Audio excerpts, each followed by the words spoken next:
नमस्ते मित्रों, अपनी क्लासेस में आपका स्वागत है।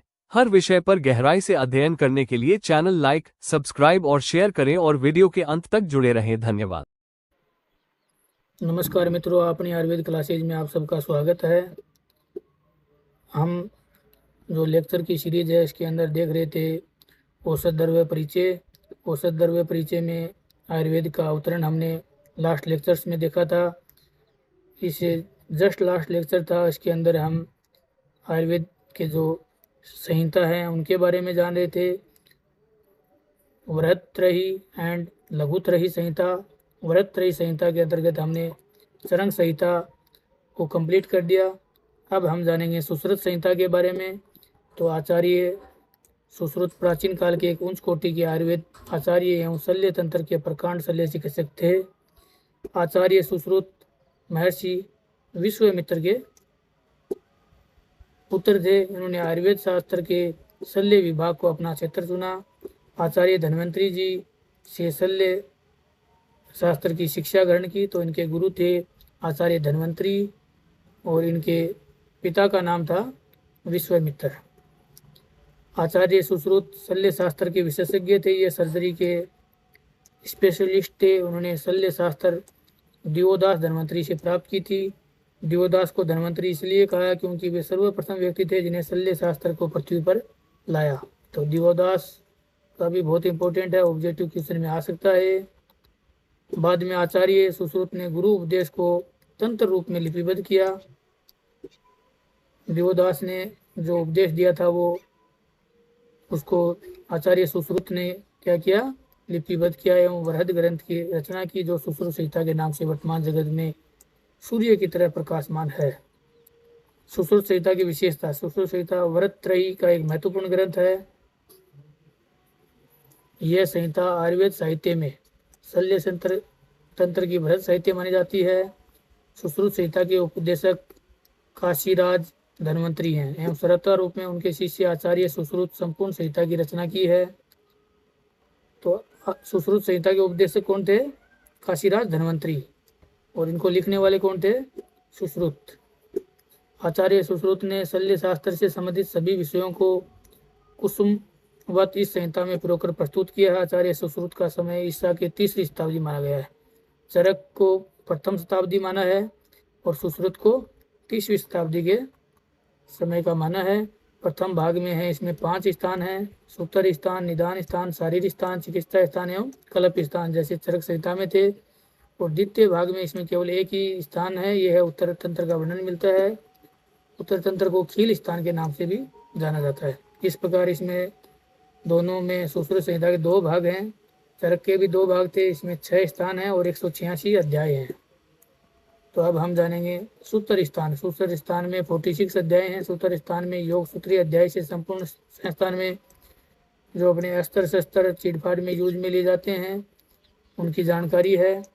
100 से अधिक शल्य शस्त्रों का वर्णन है। शस्त्रों के मूठ एवं जोड़ मजबूत होने चाहिए, चमकीले होने चाहिए, साफ होने चाहिए। अस्थि टूट जाने पर जोड़ने के लिए बांस की पट्टियों का उपयोग करना चाहिए। वर्णों के अनेक प्रकार के अलग अलग उपचार विधि है। सिर व चेहरे पर कट पड़ जाने के बाद टांका लगाने का वर्णन है।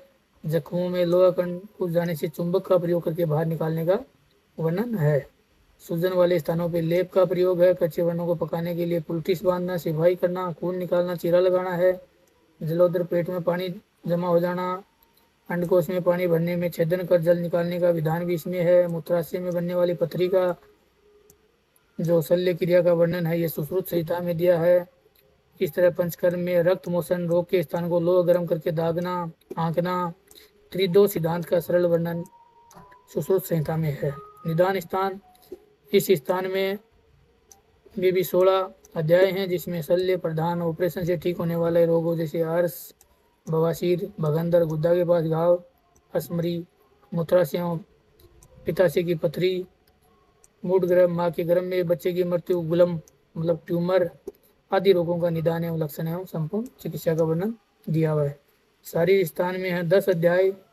इसमें संपूर्ण गर्भ का वर्णन, पुरुष या सृष्टि का उत्पत्ति क्रम दिया हुआ है। शरीर के अंग, अस्थि संख्या, मांसपेशी, स्नायु, कण, शिरा, धमनी, हृदय, फेफड़े, यानी इसमें फिजियोलॉजी एनाटॉमी का वर्णन मिलता है। चिकित्सा स्थान, इसमें 40 अध्याय हैं। इसमें समस्त शरीरगत रोगों की शल्य चिकित्सा एवं औषधि चिकित्सा का वर्णन है। सुश्रुत संहिता शल्य एवं शालक्य तंत्र की प्रधान ग्रंथ है। तो ये बहुत इंपॉर्टेंट है। सुश्रुत संहिता एक तो ENT का ग्रंथ है, एक सर्जरी का है। इन दोनों को मिला के शल्य चिकित्सा प्रधान ग्रंथ है। कल्प स्थान में 8 अध्याय हैं। इसमें संपूर्ण भाग में स्थावर एवं जंगम विषयों की लक्षण, उनकी पहचान, विषयों के औषधि प्रयोग एवं विषयों से संबंधित बाधित व्यक्ति का चिकित्सा क्रम का जो वर्णन है वो कल्प स्थान में है। अब जो सेकंड भाग बताया था, 2 भाग हैं सुश्रुत के, उसमें सेकंड में है उत्तर स्थान। तो उत्तर स्थान में 66 अध्याय हैं। इसमें नेत्र रोग, शिरो रोग, कर्ण रोग और ऊर्ध्व शरीर, सिर में सभी भाग गत रोगों की शल्य एवं औषधि चिकित्सा का वर्णन मिलता है। इस संपूर्ण ग्रंथ में रोगों की शल्य एवं शालक्य चिकित्सा ही मुख्य उद्देश्य है। शल्य शास्त्र को आचार्य धन्वंतरी पृथ्वी पर लाने वाले पहले व्यक्ति थे। बाद में आचार्य सुश्रुत गुरु उपदेश को तंत्र रूप में लिपिबद्ध किया एवं वरद ग्रंथ के रूप में लिखा, जो सुश्रुत संहिता के नाम से वर्तमान जगत में रवि की तरह प्रकाशमान है। ये पढ़ लिया हमने पहले ही। आचार्य सुश्रुत है, ये प्लास्टिक सर्जरी यानी त्वचा रोपण तंत्र में भी पारंगत थे। आंखों के मोतिया बिंदु निकालने की सरल कला के विशेषज्ञ थे। सुश्रुत संहिता शल्य तंत्र का ग्रंथ है। आजकल सर्जिकल डिपार्टमेंट में जिन यंत्रों का प्रयोग होता है उनका उल्लेख प्राचीन सुश्रुत संहिता में उपलब्ध है। तो देख लो, अपना आयुर्वेद है ये बहुत ही पुराना है और पहले भी सभी जो प्लास्टिक सर्जरी वगैरह है ये सब यूज में ली जाती थी। तो आचार्य सुश्रुत के द्वारा रचित यह संहिता लोक कल्याण के लिए प्राचीन भारतीय आयुर्वेद एवं शल्य चिकित्सा शास्त्र विश्व को महान पुरस्कार रूप में प्राप्त है। तो ये भारत के लिए बहुत ही गर्व का विषय है। तो इस लेक्चर में हमने जाना सुश्रुत संहिता के बारे में और सुश्रुत जो अध्याय हैं, स्थान हैं, भाग हैं सुश्रुत